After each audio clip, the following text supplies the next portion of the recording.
Hello friends, I am Rajesh Sharma. Welcome all of you in my channel Study Point. Today we learn past simple tense. कल मैंने आपको present simple tense के बारे में बताया था। आज हम पढ़ेंगे पास्ट सिंपल टेंस के बारे में। Let's begin. Past simple tense. सबसे पहले हम पास्ट सिंपल टेंस के वाक्यों की पहचान देखेंगे।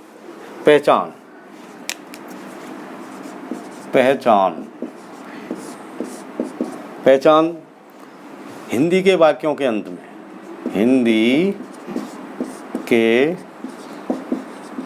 वाक्यों के अंत में था, थे, थी अथवा आ, ए, ई की मात्रा आती है।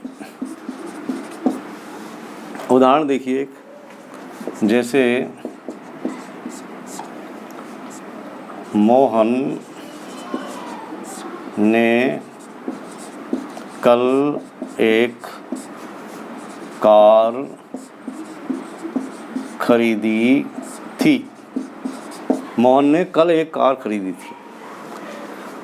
मोहन ने कल एक कार खरीदी थी। अंत में थी आ रहा है। अंत में थी आ रहा है, इसका मतलब ये पास्ट सिंपल टेंस का वाक्य है। जैसा कि पहचान में हम देख रहे हैं, कि वाक्य अंत में था, थे, थी आ रहे हों, या आ, ए या ई की मात्रा आ रही हो, तो ऐसे वाक्य पास्ट सिंपल टेंस के होते हैं। तो इसका मतलब मोहन ने कल एक कार खरीदी थी, इसके अंत में थी शब्द आ रहा है, तो ये पास्ट सिंपल टेंस का वाक्य है।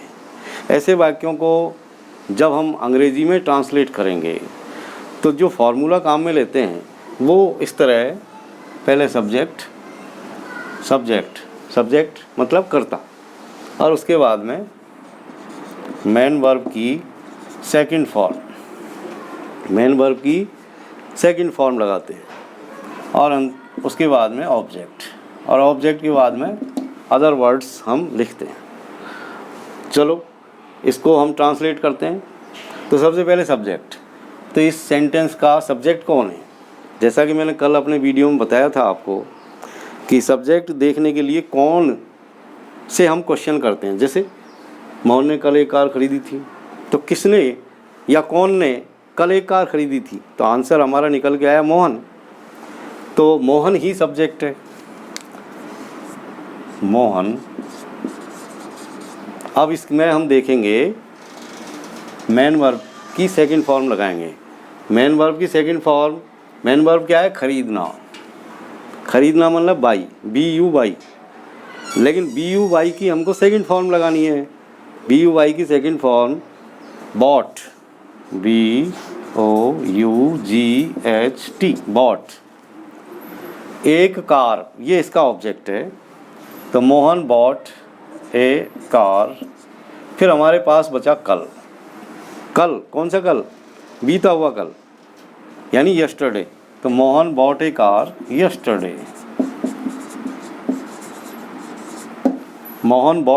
यस्टरडे। तो ये इस तरह हमने इसका ट्रांसलेशन आसानी से कर दिया। और मैं समझता हूँ कि आप भी इसी तरह और वाक्यों को जो आप हल करेंगे, जो एक्सरसाइज आप हल करेंगे, उनको इसी तरह आसानी से मेरे द्वारा बताए गए नियमों के द्वारा कर सकते हो, और अंग्रेजी का ज्ञान आपका इसी तरह आगे बढ़ता जाएगा। अब इसका हमको बनाना है नेगेटिव सेंटेंस बनाने के लिए वाक्य में नॉट और लग जाता है। जैसे मोहन ने कल एक कार नहीं और लगा दिया हमने, नहीं। मोहन ने कल एक कार नहीं खरीदी थी। तो जब हम नेगेटिव बनाएंगे तो फॉर्मूला काम में लेंगे। सब्जेक्ट डिड नॉट के बाद में मेन वर्ब की फर्स्ट फॉर्म और ऑब्जेक्ट अदर वर्ड्स। यहाँ पर अफर्मेटिव के अंदर मेन वर्ब की सेकंड फॉर्म लगती है, जबकि जब हम नेगेटिव वाक्य बनाते हैं तो डिड नॉट आता है और मेन वर्ब की फर्स्ट फॉर्म लगती है। ये आपको ध्यान रखना है। इन नेगेटिव वाक्यों में मेन वर्ब की हमेशा फर्स्ट फॉर्म ही लगेगी। तो हम इसको बनाएंगे, Mohan did not, main verb BUY first form में, ए कार यस्टरडे।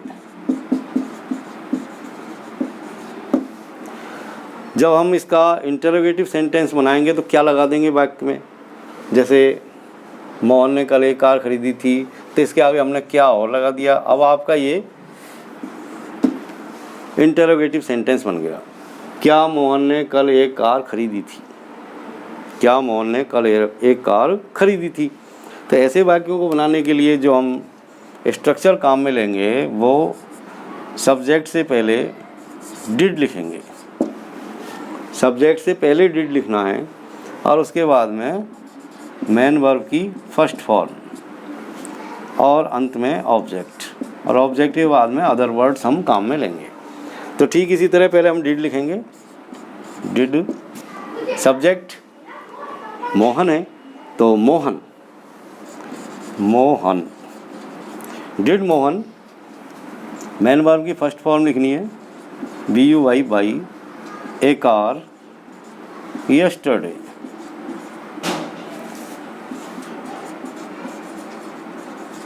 और अंत में क्वेश्चन मार्क। ये आपको ध्यान रखना है, हमेशा वाक्य जो प्रश्नवाचक होता है उसमें प्रश्नवाचक चिन्ह लगाना पड़ता है, उसी से पता चलता है कि ये वाक्य हमारा प्रश्नवाचक वाक्य है। तो क्वेश्चन मार्क लगाइए। तो इस तरीके से हम इन वाक्यों की रचना कर सकते हैं।